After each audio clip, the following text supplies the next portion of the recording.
패밀리 여러분, 안녕하세요. 살빼남입니다. 자, 제가 평소에 다이어트 할 때 먹고 싶은 음식 적당히 조절해서 드시면 괜찮다고 말씀을 좀 자주 드렸어요. 자, 그런데 계속 이런 질문을 또 하시더라고요. 자, 이런 다이어트에 안 좋은 음식들을 진짜로 정말 진짜로 먹어도 괜찮냐? 만약 괜찮다면 구체적으로는 얼마나 먹어도 되냐? 그리고 만약 내가 이렇게 먹는다면 그 양 조절은 내가 어떻게 해야 되는 거냐? 자, 이런 거 물어보셨는데 오늘 한번 속 시원하게 알아보겠습니다. 구독과 좋아요를 누르면 요요가 안 올지도. 자, 일단 살찌는 음식이라고 해서 아예 안 먹으려고 하시는 분들이 굉장히 많아요. 심지어 음식을 딱 분류해서 둡니다. 자, 다이어트 할 때 먹는 살이 거의 안 찌는 뭐 섬유질, 단백질 위주의 클린식, 깨끗하다 이거죠. 자, 그리고 살이 찌고 뭐 맛있는 지방, 탄수화물 위주의 더티한 식단. 자, 그래서 클린과 더티로 아예 이렇게 구분을 딱 지어버리고 다이어트 할 때는 이 더티한 것들을 아예 안 드시려는 분들이 좀 많아요. 자, 물론 이렇게 하셔도 됩니다. 자, 그런데 저는 좀 다른 의견이 있어요.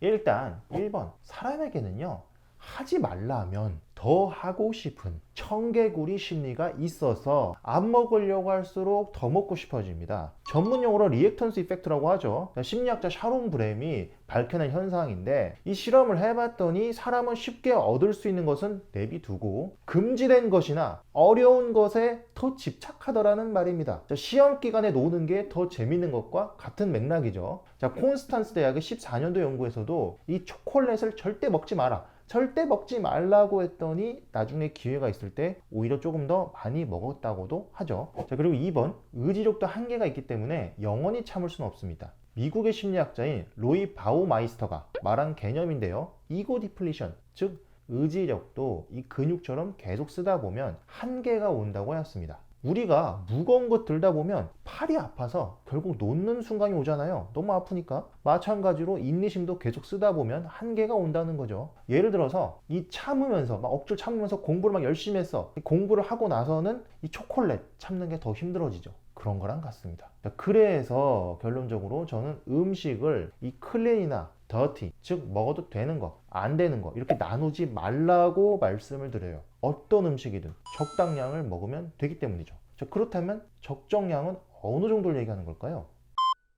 자, 먹고 싶은 음식 적당히 먹어주기 전에 어느 정도가 적당한 건지 그것부터 좀 생각을 해봐야겠죠. 자, 이건 매우 간단해요. 사실 우리가 다이어트 할 때는 하루 먹을 칼로리 양을 정해서 어느 정도 계획적으로 먹잖아요. 자, 그 칼로리 양에 문제만 안 되게 먹으면 사실 좀 됩니다. 예를 들어서 일반적으로 다이어트를 하기 위해 권장되는 칼로리가 남자 2000, 여자 1500이에요. 여기 맞추기만 하시면 돼요. 너무 쉽죠? 다만 한 가지 추가적인 조건이 하나가 있어요. 그건 바로 당질입니다. 칼로리를 맞추는 것과는 별개로 이 당질은 따로 생각을 해야 되는데요. 자, 이 칼로리를 당질 위주로 꽉꽉 채워주면은 혈당 상승을 촉진하고, 그것 때문에 인슐린이 과도하게 분비되면 지방 합성이 활성화되기 때문이죠. 자, 그리고 당질 중에서도 특히 안 좋은 녀석이 바로 첨가당, 즉 식품에 자연적으로 있는 것이 아닌 우리가 음식에 추가로 넣는 설탕입니다. 요리할 때 추가로 넣는다든지 말이죠. 자, 요리할 때 물론 넣는 설탕도 그렇지만 사실 공장에서 나오는 제품도 전부 첨가당이라고 보시면 돼요. 이 첨가당이 남자는 하루 50g,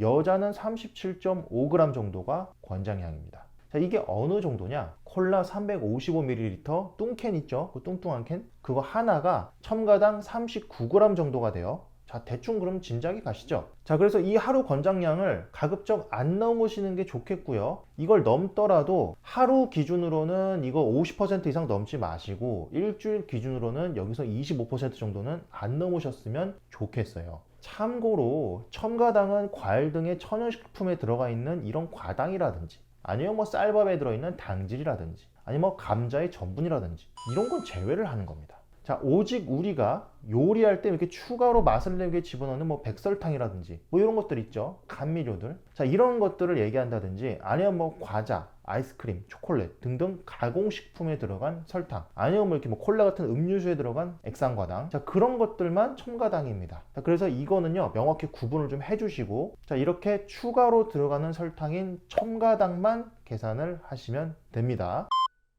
자, 그렇다면 이걸 얼마나 먹으면 될지까지도 알겠는데, 자, 이게 실제로 할 때 적당한 선에서 끊어주는 게 참 어렵거든요. 자, 그거 어떻게 하면 좋을지 조금 제가 팁을 좀 드려볼게요. 일단 첫 번째 핵심은요, 절대로 무조건 먹기 전에 내가 먹을 양을 딱 정해놓고 그것만 딱 앞에 두고 먹기 시작하는 것입니다. 따라서 배달 음식이라면 먹고 나서 뭐 남은 거 포장을 생각하지 마시고, 먹기 전에, 식탁에 앉기도 전에 미리 다 소분을 하세요. 피자라면은 내가 먹을 양이 딱 두 조각이다. 그럼 두 조각만 딱 떼서 바로 먹을 접시에 올려놓고, 나머지는 전부 다 개별 포장해서 냉동고에 바로 직행하셔야 됩니다. 떡볶이라면 한 통 다 드실 거 아니잖아요. 그럼 내가 먹을 만큼만 딱 덜어서 두고 나머지 바로 냉장고에 넣으세요. 자, 그리고 뷔페나 집밥처럼 내가 퍼오는 방식이면 내가 먹을 만한 양보다 조금 더 적게 퍼오시면 됩니다. 자, 한 번에 퍼와서 이거 먹고 내가 남기면 되지 하면서 남길 생각하지 마시고, 모자라면 몇 번 더 왔다 갔다 해야지 하는 방식으로 적게 퍼오시는 게 좋습니다. 아, 귀찮게 뭘 그러냐, 그냥 먹다가 남기면 되지 생각하시면 큰 오산입니다.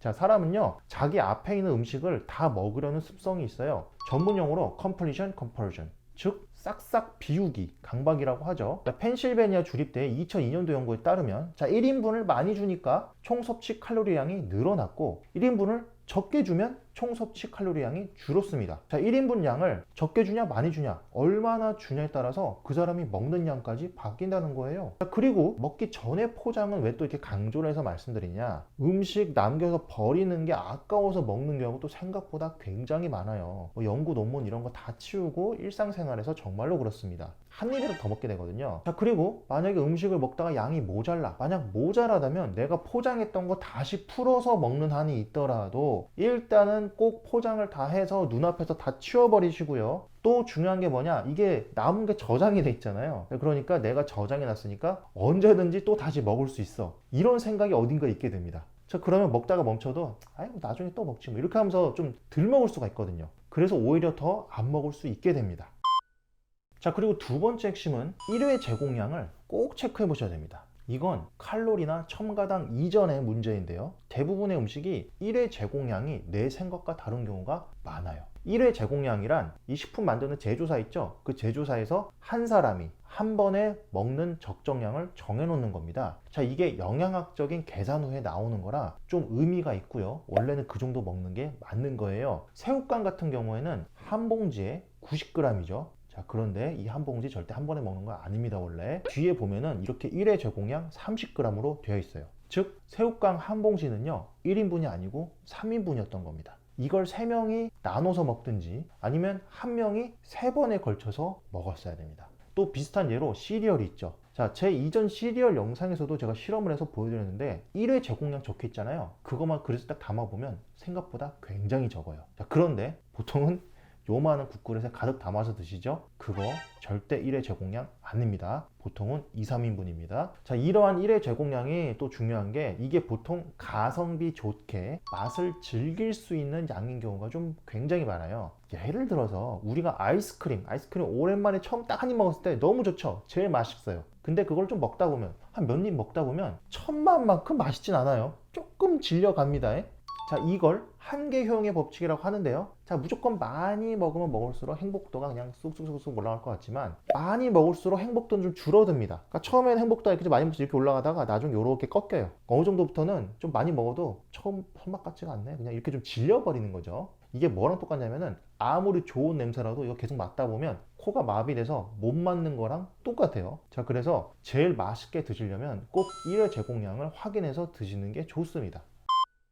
자, 이렇게 해서 살찌는 음식도 양 조절만 해서 먹어도 될지, 정말로 그래도 될지, 그거랑 어떻게 하면 그렇게 먹을 수 있을지까지 알아봤습니다. 제가 항상 말씀드리지만 어떤 음식에는 아예 안 먹고 영원히 버틸 수는 없어요. 사람의 식욕은요 본능입니다. 그래서 이걸 영원히 묶어 놓을 수는 없습니다. 그 생각 자체가 저는 무리라고 봐요. 따라서 살찌는 음식이라도 좀 적절히 드시면서 내 욕구를 적절히 풀어주는 게 이 체중 감량뿐만이 아니라 장기적으로 체중을 유지하는 요요 방지에도 굉장히 중요합니다. 마지막으로 당부드리고 싶은 것은, 이왕 맛있는 거 드실 거면 절대적으로 천천히 음미하면서 드시라는 것이고요. 핸드폰 같은 거 보지 마시고 식사에 집중해서 드시라는 겁니다. 자, 이걸 attentive eating, 식사 집중이라고 하는데 이걸 하셔야 만족감을 제대로 느낄 수 있어요. 또 이렇게 음미하면서 먹다 보면 맛이 떨어지는 순간도 기가 막히게 알 수 있게 됩니다. 이걸 한계 효용의 법칙이라고 아까 말씀드렸죠. 집중해서 먹다 보니까 첫맛 같지가 않네 하면서 그거를 빨리 캐치할 수가 있어요. 자, 이런 순간이 오면 이제 그만 먹을 때가 된 겁니다. 자, 오늘 결론적으로 이 살찐 음식도 먹어도 된다고 알려드렸는데, 물론 이렇다고 해서 와 맛있는 거 그냥 막 먹어야겠다, 그냥 손 놔버리세요, 이게 아닌 거는 분명히 여러분 다 아시죠? 아예 안 된다고 하지 말고요, 조절해서 좀 드시라는 게 이게 핵심이에요. 그냥 손을 놓으시라는 건 절대로 아닙니다. 따라서 마지막에 당부드린 대로 이 멈출 때를 알아가는 훈련을 하는 것이 사실 오늘 말씀드린 내용 중에서도 가장 중요합니다. 우리 패밀리 여러분들은 이걸 꼭 기억하셔가지고 이 맛있는 거 아예 안 먹을 생각하지 마시고 적절히 먹는 법을 훈련하는 생각을 하셨으면 좋겠습니다. 오늘도 다이어트와 건강을 위해서 열심히 공부하셔 노력하시는 우리 패밀리 여러분들, 저는요 여러분들이 정말로 자랑스럽습니다. 이상 여러분의 다이어트 가이드 살 빼남 그리고 브로콜리였습니다. 감사합니다.